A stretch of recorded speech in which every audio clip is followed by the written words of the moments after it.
से डर लगना बंद। ठीक है, यूपी टेट के अंदर 30 में से 30 नंबर कैसे लेकर आएंगे। ठीक है, तो अब यहाँ पर हम बिल्कुल बेसिक से यानी कि बिल्कुल जीरो से लेकर चलेंगे, है ना। तो चलिए हम पढ़ेंगे आज इसमें गणित। ठीक है, गणित अर्थात हमारा मैथमेटिक्स। अब इसके अंदर हमारे 30 क्वेश्चन पूछे जाते हैं। हमारे कितने 30 क्वेश्चन पूछे जाते हैं, वो भी 30 मार्क्स के, है ना। 30 क्वेश्चंस पूछे जाते हैं और कितने मार्क्स के, मिनिमम मार्क्स होंगे हमारे 30, यानी कि एक क्वेश्चन 1 नंबर का होता है। ठीक, तो बिल्कुल जीरो से चलेंगे यानी कि नंबर सिस्टम से, क्योंकि नंबर सिस्टम एक ऐसा चैप्टर है मैथ के अंदर, अगर हमारा कंप्लीट और अच्छे से हो जाए तो मैं मानता हूँ हमारा 20 से 30% मैथ जो है कंप्लीट हो जाता है। ठीक है, तो number system SYSTEM number system यानी कि संख्या पद्धति, संख्याओं का खेल है, बाकी कुछ नहीं है। ठीक है, क्या है, संख्याओं का खेल है, यानी कि नंबरों का। किसका, नंबरों की बात करेंगे। लेकिन सबसे पहले बात करेंगे हम अंक की। किसकी, अंक, अंक। ठीक है, अंक को हम इंग्लिश में बोलते हैं क्या, डिजिट, DIGIT, डिजिट, अंक। और एक होता है नंबर, नंबर जिसको हम बोलते हैं संख्या। ठीक है, तो भाई समझने वाली बात यह है, हम अपने पूरे मैथ के अंदर केवल और केवल 10 डिजिट का प्रयोग करेंगे। कौन कौन सी हैं वो, एक तो 0 है, एक 1 है, 2, 3, 4, 5, 6, 7, 8, 9। ठीक है, ये हमारी 9 डिजिट, 1 से 9 तक, और एक प्लस हमारा क्या, 0। इन डिजिटों का, इन अंकों का ही प्रयोग करते जाएंगे। ठीक है, अब नंबर क्या होते हैं, यानी कि कोई नंबर लिख दिया मैंने 11, 10। ठीक है, 10 लिख सकते हैं, जो कोई बात नहीं है। एक में लिख दिया 20, एक लिख दिया 399, है नहीं, एक लिख दिया 1000, नहीं ऐसा करो 10,000 कर दो। ठीक है, 10,000। तो ये क्या है, हमारे नंबर है। ठीक है, ये 2 डिजिट का नंबर है, ये 3 डिजिट यानी कि 3 अंकों का नंबर है। ये जो संख्या है यानी कि नंबर है, ये कितना है, 3 डिजिट का है। ये कितने का हो गया, 4 डिजिट का हो गया। तो ये चीज़ आप लोगों के समझ आ गया होगा कि अंक यानी कि डिजिट किसे कहते हैं और नंबर यानी कि संख्या किसे कहते हैं। ठीक है, यानी कि 0 से लेकर 9 तक ये सारे हमारी डिजिट यानी कि नंबर कहलाते हैं, है ना, क्योंकि इनके बगैर कोई भी संख्या नहीं बन सकती। ठीक, नंबर यानी कि संख्या की बात करते हैं, तो संख्या भैया देखो, ये कोई नंबर लिख दिया हमने, ठीक है, 11। तो इसके अंदर डिजिट कितनी है, कितने अंकों का नंबर है ये, तो 2 अंकों का नंबर है। ये भी 2 का है, ये 3 का है, ये कितने का हो गया, 5 का हो गया, सॉरी ये 5 का हो गया, क्योंकि 10,000 लिखा ना हमने, हम ये 1000 लिख रहे थे, तो 5 का हो गया। ठीक, तो इस तरीके से जो है ये हमारे क्या हो गए, नंबर हो गए, यानी संख्या हो गई, है ना। तो हम फिलहाल में इनको हटा देते हैं। अब बात करते हैं सबसे पहले हम किसकी, नंबर यानी कि नंबर्स की, संख्याओं की बात करते हैं। ये चीज़ आप लोग नोट कर लेंगे, है ना। आगे बढ़ते हैं। मेन चीज़ हमारी मैथ ही है, क्योंकि जो कमज़ोर हैं मैथ में वो अपने आप को ही समझते हैं कि हमसे मैथ आएगा नहीं, लेकिन ऐसा भी नहीं है कि मैथ नहीं आता हो। ठीक है, तो चलिए डाल दे रहे हैं नंबर्स यानी कि संख्याएं।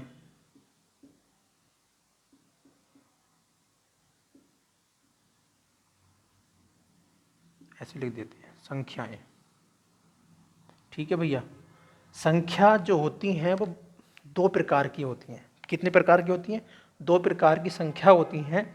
एक तो बोलते हैं हम उनको रियल नंबर। ठीक है, अब मैं इनको उठा लेता हूँ, जल्दी लिखने का काम है क्योंकि वीडियो ज़्यादा लंबी हो जाती है ना। तो इस तरीके से 2 फिगर बना लेंगे। एक में लिखेंगे हम रियल नंबर, क्या लिखेंगे, रियल, REAL नंबर, NUMBER, ठीक है। रियल नंबर को हम बोलते हैं वास्तविक संख्याएं, वास्तविक संख्या या वास्तविक संख्याएं, ठीक है भैया। ये चीज़ आप लोगों के समझ आ चुकी होगी। दूसरा होता है कौन सी, इमेजिनरी नंबर, ठीक है, जिसको हम बोलते हैं काल्पनिक संख्याएं। ये आप लोगों के समझ आ गया होगा, ठीक है। रियल नंबर यानी कि वास्तविक, जो वास्तव में है, और इमेजिनरी यानी कि इमेज यानी कि काल्पनिक संख्याएं, ठीक है। इनका प्रयोग हम नहीं करेंगे, यानी कि हम इनको नहीं पढ़ने वाले हैं। तो बचा क्या हमारे पास, केवल रियल नंबर यानी कि वास्तविक संख्याएं बची हैं, ठीक है। तो इतना खुश मत होना कि केवल एक काट दिया गया और केवल इतना पढ़ना है। अब इसके अंदर से देखो कितने सारे बनेंगे। अब इसके अंदर हमारी जो आती हैं वो दो प्रकार की संख्या बन जाती हैं, ठीक है। दो प्रकार की कौन कौन सी बनती हैं, पहली आती है हमारी rational number, RATIONAL, rational number, short में लिख रहा हूं मैं, जिसको हम बोलते हैं परिमेय संख्या। क्या बोलते हैं, परिमेय संख्याएं। दूसरी क्या होती है, इनरेशनल नंबर,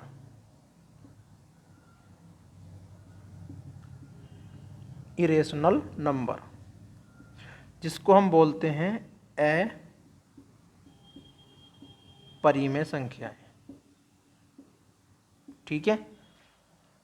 तो वास्तविक संख्याओं के दो भाग होते हैं, एक तो हमारे रियल नंबर यानी कि परिमेय, ठीक है, परिमेय संख्या, और एक होती है हमारी कौन सी, अपरिमेय संख्याएं।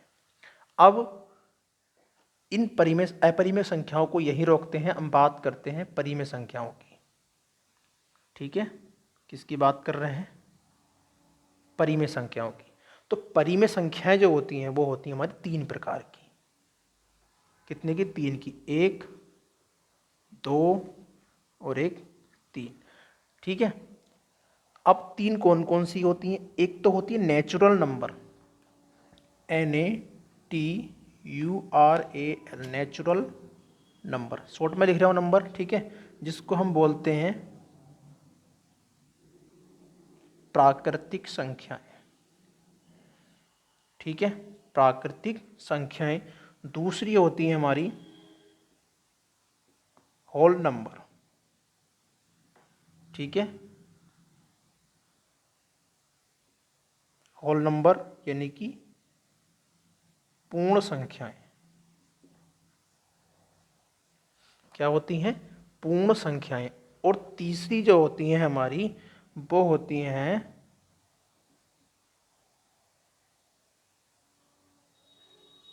इंटरग्रेस नंबर, ठीक है, जिसको हम बोलते हैं पूर्णांक संख्याएं। तो इन चीज़ों को आप लोग फटाफट नोट कर लो, ठीक है।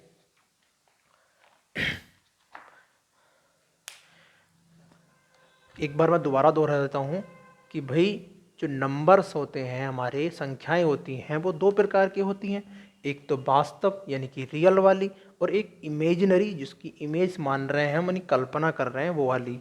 तो ये तो हमें फिलहाल में पढ़नी नहीं है।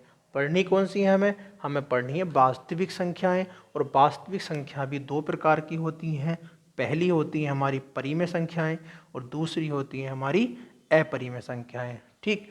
अब अपरिमेय संख्या को भी नहीं पढ़ना, अभी फिलहाल में हम बात कर रहे हैं किसकी, परिमेय संख्याओं की। और इसके भाग होते हैं कितने, तीन। कौन कौन से, प्राकृतिक संख्या, नेचुरल नंबर, होल नंबर यानी कि पूर्ण संख्या, इंटरग्रेटिस नंबर जो होते हैं हमारे वो पूर्णांक होते हैं, है ना। तो ये थी हमारी यहाँ तक की बात। अब हम बात करने वाले हैं आगे, क्या, कि इनके अंदर कौन कौन सी नंबर हैं। अभी लिख तो दिया हमने, अभी इनको पहचानना कैसे है कि पूर्ण संख्या कौन सी है, पूर्णांक कौन सा है, परिमेय संख्या कौन सी है, है नहीं, या फिर सम संख्या कौन सी है, विषम कौन सी है नहीं, अभाज्य कौन सी है, भाज्य कौन सी है नहीं, इन चीज़ों को जानना भी तो है हमें। तो चलिए फटाफट इसको नोट करिए, आगे चलते हैं। चलिए अब हम सारी जितनी भी हमने संख्याएं पढ़ी थी उनको एक एक करके सबको डिफाइन करते चलते हैं। ठीक है, पहले हम पढ़े थे वास्तविक संख्याएं यानी कि रियल नंबर। सही है, रियल नंबर होते क्या है, जिन संख्याओं को रेखा पर प्रदर्शित किया जा सकता है उनको हम क्या बोलते हैं, वास्तविक यानी कि रियल नंबर बोलते हैं। देखो जैसे कि जीरो, जीरो क्या है, एक हमारा वास्तविक संख्या है। ठीक है, एक भी वास्तविक संख्या है। रूट जो है हमारा टू वास्तविक संख्या है, 2 बटे कितना 5 हम 3 वास्तविक संख्या है, और माइनस का 3/4 भी वास्तविक संख्या है। यानी कहने का मतलब ये हुआ 0 1 2 3 4 या कोई भी नंबर रूट में हो या कोई भी बटे में हो या चाहे प्लस में हो या माइनस में हो, सारे नंबर जो है हमारे वो क्या होंगे, वास्तविक यानी कि रियल नंबर होंगे। ठीक, उसके बाद आता हमारी परिमेय संख्या। ये दोनों एक चीज़ है, एक दूसरे के अपोजिट। रियल नंबर जो होता है, ठीक है सॉरी, रेशनल नंबर जो होता है यानी कि परिमेय संख्या, जिन संख्याओं को P/Q के रूप में लिख सकते हैं उनको हम बोलते हैं परिमेय संख्या यानी कि रेशनल नंबर। किसके रूप में, P/Q के रूप में। ठीक, तो हम जीरो को P/Q के रूप में लिख सकते हैं, बिल्कुल लिख सकते हैं, क्योंकि इसके नीचे हम 1 लगा सकते हैं। ठीक, अब मैं 1 ही क्यों लगा रहा हूँ या फिर मैं 3 के अपॉन में 1 क्यों लगा रहा हूँ, क्योंकि एक शर्त होती है यानी कि ये कि भाई Q का मान हमेशा क्या होना चाहिए, 1 2 3 आगे का होना चाहिए, लेकिन 0 नहीं होना चाहिए। यानी कि Q की वैल्यू अगर 0 होगी तो वो जो है परिमेय संख्या नहीं होगी। तो ये 0 नहीं होना चाहिए। ठीक है, 0 नहीं होना चाहिए, किसका मान, Q का मान। P कुछ भी हो लेकिन ये 0 नहीं होना चाहिए। सही है, तो यहाँ पे मैं 1 लिख सकता हूँ ना, इसको कभी भी हटा भी सकता हूँ और कभी भी लिख सकता हूँ। तो यानी कि 0 के नीचे मैं अगर 1 लिखूँगा तो भी मेरा जो है ये क्या होगा, परिमेय संख्या होगी। ठीक है, 3 के नीचे लिखूंगा 1 तो भी परिमेय संख्या होगी, 3/5 ये तो है ही परिमेय संख्या, और ये माइनस प्लस की भी हो सकती है। ठीक, उसी प्रकार से आती है हमारी अपरिमेय संख्या। ठीक है, अपरिमेय संख्या में मतलब वही कि P/Q के रूप में नहीं लिख सकते। ठीक है, P/Q के रूप में नहीं लिख सकते। तो हम जैसे कि, तो होती कौन सी संख्या है, तो रूट में जो नंबर होते हैं, ठीक है, जैसे कि रूट कितना है हमारा 3 है, रूट कितना हमारा रूट 5 है। ठीक है, रूट 2 भी लिख सकता हूँ मैं इसको। ठीक है, रूट 2 है या पाई है। ठीक है, ये पाई भी क्या होगी, हमारी अपरिमेय संख्या होगी। लेकिन कई बार कन्फ्यूजन ये बन जाता है, भाई पाई का मान तो 22/7 होता है नहीं, कई बार हमने पढ़ा है पाई का मान 22/7 होता है। अच्छा 22/7 होता है तो यानी कि बटे वाली संख्या हो गई, ये तो परिमेय हो गई। तो इस चीज़ को हमें नहीं रखना ध्यान में, कि केवल हमें इतना रखना है कि पाई जो है वो क्या है, एक अपरिमेय संख्या है। ठीक, अब ये बोल रहा हूँ मैं कि भाई ये रूट 2 रूट 3 रूट 5 यानी रूट में जो नंबर होते हैं वो क्या होते हैं, अपरिमेय संख्या होती हैं। सही है, लेकिन ये रूट 4 है, रूट 9 है, ठीक है, रूट कितना हमारा 16 है, आगे बढ़ते चले जाएंगे, लेकिन ये जो है अपरिमेय संख्या नहीं होते। क्यों नहीं होते, अब बोलोगे आप ये भी रूट में है ये भी रूट में है, जब ये अपरिमेय संख्या है तो ये क्यों नहीं है। इनका एक रीज़न है। रीज़न क्या है, इस रूट 4 को हम इस तरीके से लिख सकते हैं 2 × 2 यानी कि इस 2 को हम तोड़ सकते हैं 2 × 2 के अंदर। ठीक है, अब इसको तोड़ेंगे तो यहाँ पर अगर कोई नंबर लिखा हुआ नहीं होता रूट में, तो यहाँ पे क्या लिखा हुआ होता है, 2 लिखा हुआ होता है, और इस 2 का मतलब ये होता है उसके अंदर से हमें 2 का जोड़ा बाहर निकालना है। ठीक है, 2 सेम नंबर होंगे वो बाहर निकल जाता है। या फिर एक बार एक इस तरीके समझ सकते हो कि रूट 2 × रूट 2 है ना, रूट 2 × रूट 2 ये इस तरीके से बन जाते हैं, है ना। और जब रूट से रूट कैंसिल होता है तो ये कितना आ जाता है, 2 आ जाता है, और एक 2 जो होता है हमारा वो क्या होता है 2 या 3, ठीक है। यहाँ पे 2 भी लिख सकते थे हम, ठीक है, क्योंकि 0 1 2 3 कुछ भी नंबर है वो परिमेय संख्या होती है। तो ये तो 2 आ गया, यानी कि ये तो परिमेय संख्या हो गई, तो इसलिए ये नहीं होगा। ठीक। अब आप बोलोगे कि रूड और रूड कैसे कट गए, है ना। तो इसका मैं तरीका यहाँ बता देता हूँ कि रूड 2 और गुणा रूड 2 आपस में क्यों कैंसिल हो जाते हैं। मैं ये बताना चाह रहा हूँ कि भाई इस रूड का जो मतलब होता है, वैल्यू होती है वो 1/2 होती है, वो भी कहाँ, पावर में, ठीक है। यानी कि इस नंबर के पावर में क्या होती है 2 की पावर 1/2। इसका मतलब ये भी लिख सकते हैं हम। तो गुणा इसका मतलब कितना, 2 का मतलब ये हो गया, ठीक है, 2 की पावर 1/2, यानी कि रूट की जो बात हो रही है वो 1/2 होता है मान इसका। ठीक। अब ये केवल 2 कैसे बचता है, ये आपस में कट कैसे जाते हैं, तो कटते नहीं हैं जब आधार यानी कि बेस दोनों नंबर समान होते हैं। यानी कि यहाँ पर 2 2 है तो यहाँ पे ले लिया हमने 2, तो उस कंडीशन में जो उनकी पावर होती है वो जुड़ जाती हैं। इनकी जो पावर है ये वाली वो क्या होंगी, जुड़ जाती हैं। यानी कि यहाँ पे 1/2 प्लस 1/2 इस तरीके से कंडीशन बन जाती है। और इस 1/2 को हम इस तरीके से तो लिख सकते हैं, सही है। अब इनको सोल्व कर लो। जब दोनों मतलब हमारे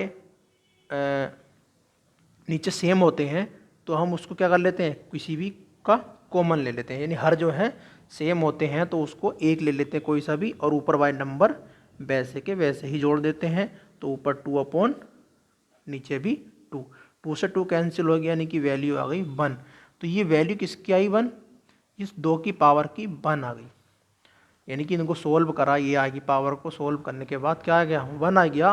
और 1 की पावर कितनी हो गई हमारी, 2 की पावर कितनी हो गई 1। और यहाँ पर हम लिखते हैं 2 की पावर 1 को 2, क्योंकि किसी भी नंबर की पावर अगर 1 है तो वो हमेशा वही नंबर रहेगा, ठीक है। तो इसलिए ये यहाँ पे बन जाता है 2। सेम इसी प्रकार से यहाँ पे भी हम 3 × 3 लिख सकते हैं, ठीक है। और इसके अंदर हम कितना 4 × 4 लिख सकते हैं, सही है। तो यहाँ से हमारा 3 कॉमन आ जाता है और यहाँ से हमारा कितना 4 कॉमन आ जाता है। तो इस चीज़ को आप ध्यान रखेंगे कि अगर यहाँ पे किसी का क्या है, वर्गमूल है, वर्ग है, किसी नंबर का अगर वर्ग है ये, तो यहाँ पर हम क्या करेंगे, इसको अपरिमेय संख्या नहीं मानेंगे, ठीक है। परिमेय संख्या वो अपरिमेय संख्या वो होंगी जिसको हम कॉमन नहीं कर सकते हैं। इस चीज़ को ध्यान रखेंगे, ठीक है। इन चीज़ को नोट कर लेंगे, आगे बात करते हैं।